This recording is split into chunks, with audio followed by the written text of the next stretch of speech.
여기에 정말 미쳐버린 이강인 선수인데요. 파리 생제르맹에서 맹활약 중인 이강인 선수를 객관적으로 평가한 지표가 축구 커뮤니티에서 화제가 되고 있습니다. 파리 생제르맹에서 뛰었던 선수들 중 한 경기에서 키패스 7회 이상 기록한 선수는 총 4명입니다.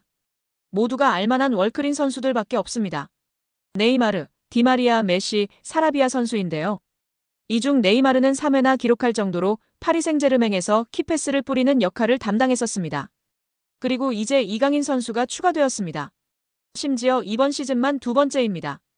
지난 2024년 시즌에서 키패스 7개를 기록했고 올 시즌 생테티엔전에서 키패스 7개를 기록하며 네이마르 선수에 이어 2번째로 많은 한 경기 키패스 7회 기록 선수가 되었습니다. 이강인에게 원한이 있는 것이 분명합니다. 파리 생제르맹 소식통 플라넷 PSG는 피에르 메네스의 발언을 전했습니다. 메네스는 루이스 엘리케 감독이 거의 항상 이강인을 기용하고 있는데 이해를 할 수 없다. 난 이강인이 밋밋하다고 생각한다. 드리블, 패스를 한 번도 하지 않고 위험을 감수하지 않으며 항상 볼을 뒤로 패스한다라고 말했습니다. 그는 이어서 이강인이 그라운드 위에 있을 때 아무것도 가져올 수 없다. 성가시다. 난 이강인을 좋아하지 않는다.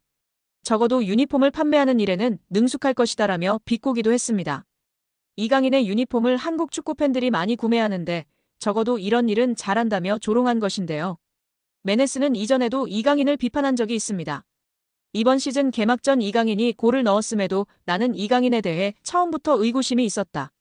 마요르카에서 뛰는 것을 봤을 때 드리블하는 것을 보았는데 PSG에 온 이후로 그렇게 드리블하는 것을 보지 못했다. 내가 틀리길 바라지만 완전히 확신할 수는 없다. 뒤로만 드리블하는 것 같고 PSG의 유니폼이 그에게 조금 부담스러운 것이 아닐까 걱정된다라고 말한 바 있습니다. 이강인을 지속해서 비판해오는 메네스 본인도 비판받을 일이 많은데요. 2021년 해설위원으로 활동하던 메네스는 성추행 논란으로 인해 퇴출당했었습니다. 정말 한국이든 프랑스든 어딜 가나 도라이는 어김없이 있는 것 같습니다. 올 시즌 이강인은 PSG에서 팀 내 득점 순위 3위에 올라와 있습니다. 우스만 덴벨레와 브래들리 바르콜라를 제외하고는 이강인이 가장 높은 득점력을 뽐내고 있습니다. 미드필더 포지션도 함께 수행하기 때문에 득점 순위 3위는 놀라운 기록입니다. 이와 더불어 팀 내 도움 순위와 공격 포인트 순위에서도 3위를 기록하면서 공격의 핵심으로 분류되고 있습니다. 특히 기회 창출에서 이강인은 팀 내 최고 수준의 기록을 보유했는데요. 기회 창출이 45회로 2위인 덴벨레보다 높았고 빅찬스 창출도 12회로 팀 내 최고인 상황입니다. 음바페 없는 PSG의 왕은 덴벨레인 줄 알았는데 뚜껑을 열어보니 이강인이었습니다. 또한 프랑스 현지 150만 대형 축구 유튜버도 이강인만이 파리에서 공격적인 전진 패스를 하는 유일한 선수라며 극찬을 아끼지 않았습니다. 그는 개인 방송에서 이강인이 엄청나게 좋은 킬패스를 찔러주지만 그것을 골로 마무리할 수 있는 선수가 없다며 안타까워했습니다. 이강인만이 앞으로 전진하려고 노력하는 유일한 플레이어였고 파리 생제르맹의 활력소라고 극찬했습니다. 여기에 축구 통계 매체 풋몹에서 리그앙 1위를 달성한 이강인 선수의 소식을 전했습니다. 풋몹에 따르면 이강인은 20일 기준 프랑스 리그 1에서 큰 기회를 가장 많이 창출한 선수 빅찬스 메이커 1위로 올라섰습니다. 풋몹 통계에 따르면 이강인은 이번 시즌 리그앙에서 지금까지 총 11개의 기회를 창출해 가에탕 페랭과 함께 빅찬스 메이킹 공동 1위에 올라 있습니다. 그런 가운데 이강인은 도움 3개, 페랭은 5개를 기록 중입니다. 이강인은 올 시즌 PSG 핵심으로 활약하고 있습니다. 18경기 중 11경기를 선발, 7번을 교체로 출전했습니다. 6득점 3도움이라는 인상적인 활약을 보여주고 있습니다. 풋몹에 따르면 이강인은 6골로 팀 내 최다 득점 3위입니다. 또 득점과 도움을 합친 최다 공격 포인트도 9개로 3위입니다. 이어 팀 내 가장 많은 기회 창출을 만들어준 선수도 1위는 이강인입니다. 또 PSG 팬 선정 8월 이달의 선수, 이달의 골 8월, 11월까지 수상하며 팬들의 사랑도 많이 받고 있는 상황입니다. 천재 미드필더 이강인이 세계적인 플레이메이커와 함께 국제축구 역사통 계연맹 IFFHS 플레이메이커상 후보에 나란히 오르며 화제입니다. IFFHS는 지난달 말 공식 홈페이지를 통해 이강인, 리오넬 메시, 케빈 더 브라위너, 주드 벨링엄 등으로 구성된 2024년 월드 베스트 플레이메이커 후보 15인을 발표했습니다. 월드 베스트 플레이메이커상은 통계연맹이 2006년부터 매년 세계 축구를 빛낸 최고의 플레이메이커에게 수여하는 상으로 수상자에겐 황금공 트로피가 수여됩니다.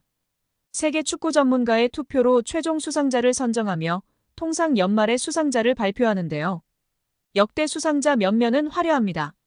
메시가 통산 최다인 5회 수상했고 사비 에르난데스가 4회, 더 브라위너가 3회, 안드레스 이니에스타가 2회 수상하며 메시의 뒤를 이었습니다. 지네딘 지단, 카카, 토니 크로스, 루카 모드리치 등이 한 차례씩 수상했습니다. 더 브라위너는 지난해 시상식에서 181점을 받으며 100점을 받은 메시를 81점 차로 따돌렸습니다. 베르나르도 실바가 78점으로 3위에 올랐습니다. 시즌별로 가장 창의적인 플레이를 펼친 선수들에게 트로피가 주어졌는데요. 이런 전설들이 수상한 플레이메이커상 최종 후보에 이강인이 뽑힌 것만으로 큰 의미가 있다는 평가입니다.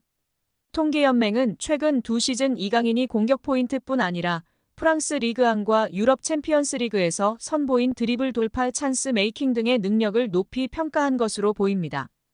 이강인은 올 시즌 챔피언스 리그에서 키패스 11개를 기록하며 전체 공동 4위를 질주하고 있는 상황입니다. 이강인이 유럽클럽 랭킹 4위 파리 생제르맹이라는 현재 소속팀 수준에 만족하지 않을 정도로 한층 성장할 수 있다는 극찬을 받았습니다. 스페인 일간지 디아리오 아스는 1월 31일 프랑스 PSG는 네이마르와 리오넬 메시를 떠나보낸 대신 이강인한테 2200만 유로 약 318억 원을 투자했다.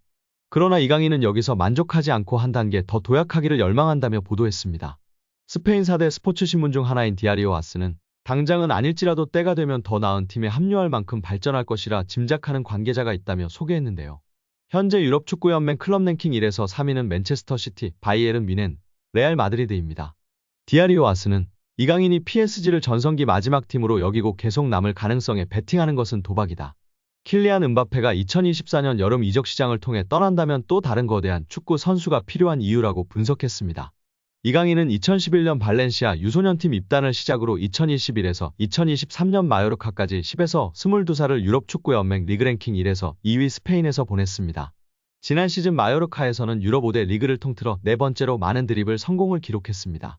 이강인은 지난 시즌 스페인 1부 리그에서 돌파 성공 횟수 2위, 드리블 유효 비율 5위였으며 현재 프랑스 리그에서는 경기당 승점 획득 2위, 90분당 도움 기대값 7위인 상황입니다. 정몽규 대한축구협회장이 사선 연임을 노리는 것으로 알려진 가운데 자신의 3선 연임을 승인해준 스포츠공정위원장과 접대 골프를 친 의혹이 알려지며 화제입니다.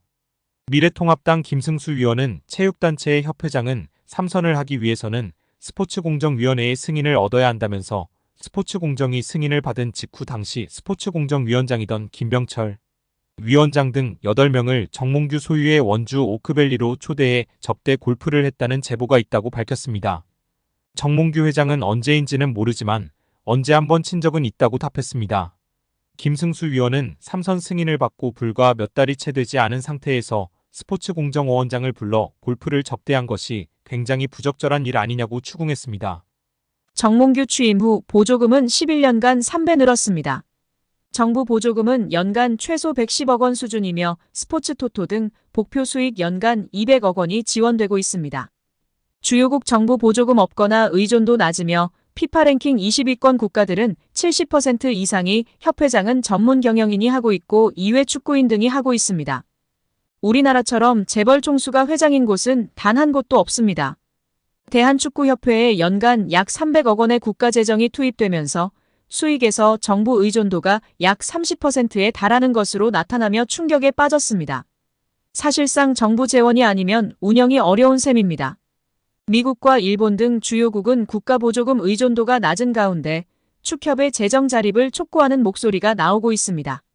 18일 한경닷컴이 축협의 손익계산서를 분석한 결과 지난 2013년 이후 보조금과 복표 수익을 제외하면 연 평균 300억 원 적자를 기록하고 있습니다.